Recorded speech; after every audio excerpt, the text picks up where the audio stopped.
안녕하세요 여러분. 오늘 하루도 평안하고 좋은 하루 되셨죠? 저도 오늘 하루 잘 보냈습니다. 오늘 주님이 우리에게 주신 말씀은요, 누가복음 11장, 제가 한 절의 말씀만 여러분들에게 읽어드리겠습니다. 너희가 악할지라도 좋은 것을 자식에게 줄 알거든 하물며 너희 하늘 아버지께서 구하는 자에게 성령을 주시지 않겠느냐 하시니라. 아멘. 어느 이제 종갓집 이제 종부 며느리가 있었는데요. 그 집에 이제 얼마나 종부집 이제 그 종갓집이다 보니까 제사도 많고 뭐 믿는 이제 기독교인도 아니니까 제사를 지내겠죠. 제사도 많고 특히나 이제 명절 같은 때 또 내려가서 이제 일도 많이 해야 되고 이제 그런 상황이었나 봐요. 근데 이제 그 어머니가 시어머니가 늘 그 큰 며느리에게 많은 일을 이렇게 시키시고 그러시나 봐요. 그러니까 이제 밑에 둘째, 셋째 동서들은 그냥 뭐 쓱 왔다가 그냥 가고 해도 아무런 얘기 안 하시는데 이 첫째 며느리에게만 늘 엄격하게 이제 그러시는 거예요, 어머니가. 그러다가 어느 이제 명절이 됐는데 또 똑같이 이 큰 며느리는 뭐 하루나 이틀 전에 먼저 내려가서 막 음식 준비 다 하면 둘째, 셋째 동서들은 막 천천히 이제 와서 그냥 음식 뭐 해놓은 거 그냥 뭐 좀 거들고 이제 그 정도 하는 거죠. 갈 때 되면 요즘 사실 시골에서 이제 예전에는 우리가 가난하고 그렇게 어려울 때는 막 그런 음식들 싸가지고 오면 너무 귀하게 잘 먹었지만 요즘은 먹는 게 사실 넘쳐나잖아요. 그러다 보니까 그런 음식들 명절 끝에 뭐 제사 끝에 남는 음식들 그런 거 싸가지고 그렇게 안 가려고 하잖아요. 요즘 이제 여성들 보면. 그러니까 이제 그 둘째, 셋째 동서들은 아예 어머니 그런 거 우리 싸주지 말라고. 그러다 보면 이제 그 어머니 입장에서는 이 음식 막 얼마나 많이 했겠어요. 그러니까 그 음식도 다 싸주고 나누는 그런 이제 그런 미덕이 있잖아요. 그러니까 늘 이 음식을 싸가지고 가야 되는 목도 이 큰 며느리 목인 거예요. 근데 그 아예 이제 둘째, 셋째들은 또 늦게 오고 일찍 가고 그냥 제사 지내면 탁 후다닥 가고 이제 그런 상황이었나 봐요. 근데 이제 큰 며느리는 늘 그 음식 싸가는 것도 너무 이제 싫은 거죠, 사실. 근데 어쩔 수 없이 자기가 이제 맏며느리고 어머니 싸주시니까 이제 그 음식을 받아왔는데요. 근데 어머니도 평생 자기도 자신도 또 맏며느리 역할이다 보니까 그게 그대로 이제 그러고 싶지 않아도 그 며느리한테 이제 그렇게 한 겁니다.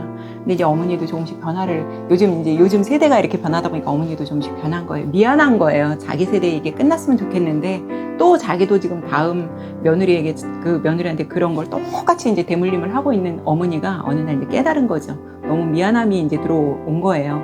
그러다가 요번 이제 그 제사인지 명절인지는 모르겠는데 그때 이제 동서들 다 보내고 났는데 이 큰 며느리가 또 그 막 까만 봉지에다가 그 막 이것저것 담으시는 어머니의 모습을 보니까 막 싫은 거예요.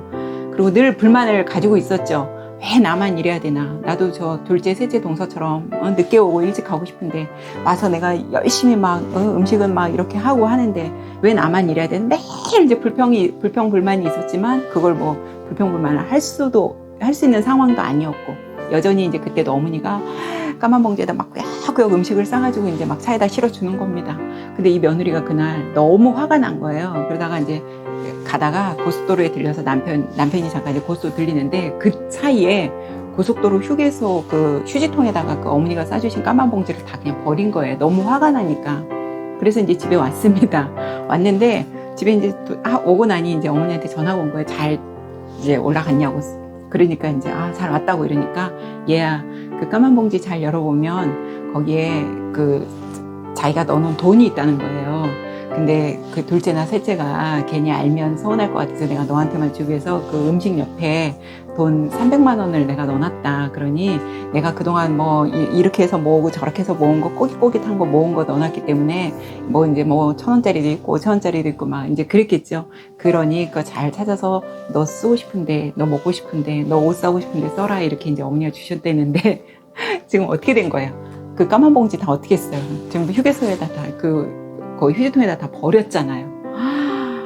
그 얘기를 전화를 끊자마자 차를 몰고 그 휴게소로 다시 갔지만 그 돈 찾을 수 있었을까요? 그 갔더니 이제 쓰레기통에 막 산더미처럼 더 많은 쓰레기가 이제 찾겠죠. 결국 찾을 수 없었는데 저는 그 얘기를 이제 보면서 어떤 생각이 들었냐면 오늘 이제 본문 말씀, 오늘 말씀이 그거잖아요. 밤중에 그 친구가 이제 찾아왔잖아요. 막 이제 떡을 좀 빌려달라고 이제 자기 집에 친구가 왔는데 그 온 친구를 대접하기 위해서 이제 이 사람이 자기 친구한테 가서 떡을 이제 막 달라고 이제 간청하는 그런 얘기거든요. 근데 여기서 보면 이제 8절에 보면 읽어드리진 않는데 8절에 보면 간청한다는 단어가 나오죠.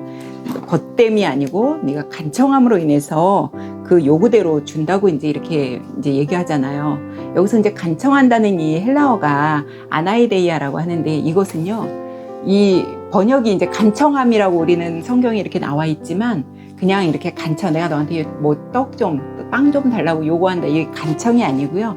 이건 정말 뻔뻔스럽게 내놔, 너희 집에 떡 있는 거 아니까 내놔, 이 뜻입니다. 여러분 이거 잘 알아두세요. 그냥 이 뻔뻔하다는 게 뭐예요? 너희 집에 있으니, 왜 이때 당시 이 히브리인 사람들, 유대인들은 어떻게 해요? 공동체죠. 이때 당시에는 여러분 굉장히 그 명예를 중요시한 민족들이 어떻게 보면 이 사람들이에요. 그래서 환대 문화가, 한번 말씀드렸죠? 환대 문화가 굉장히 중요시합니다. 누군가 우리 집에 손님이 찾아왔는데 내가 그 사람을 잘 대하지 않으면요, 나의 어떤 수치가 아니라 이 온 마을 공동체, 마을 전체의 수치인 거예요, 이게. 근데 지금 이 간청함으로, 벗됨이 아니고 너의 그 간청함으로 내가 요구하고 너가 들어준다, 이 아나이데이아라는 이 말이 아까 제가 뻔뻔스럽게 내놔 이 말이잖아요. 왜? 공동체거든요.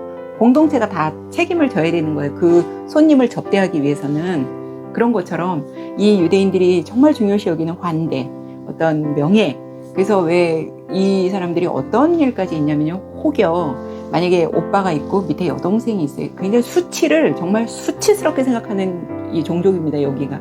그래서 만약에 오빠가 있고 밑에 여동생이 있는데 여동생이 밖에서 어떤 뭐 남자한테 강간을 당했다 이러잖아요. 그러면 그 수치스러운 일이잖아요. 이 동생을 생각하기 이전에 이건 우리 가문의 수치다. 그래서 이 유대인들의 그 어떤 내려오는 책을 보면요, 그 여동생을 그냥 가문에 이제 어떤 수치스러운 일을 당했다고 해서 그 여동생을 그냥 죽이기도 하고, 그런 일도 이 책에 보니까 있더라고요. 그런 것처럼 굉장히 중요시 이제 생각하는데, 결국 어떻게, 이 본문의 내용이 그거죠. 그래서 그 온 밥중에라도 찾아온 손님에 대해서 이 사람들은 정말 잘 대접을 해야 되는데, 아까 제가 그 아나이데이아가 뻔뻔스럽게 요구한다 그랬잖아요. 뻔뻔스럽게 요구할 수 있는 우리 대상은 누굽니까? 부모와 자식밖에 없어요. 우리가 부모님한테 탕자가, 그래서 누가복음에서도 탕자가 아버지한테 내 재산 주세요.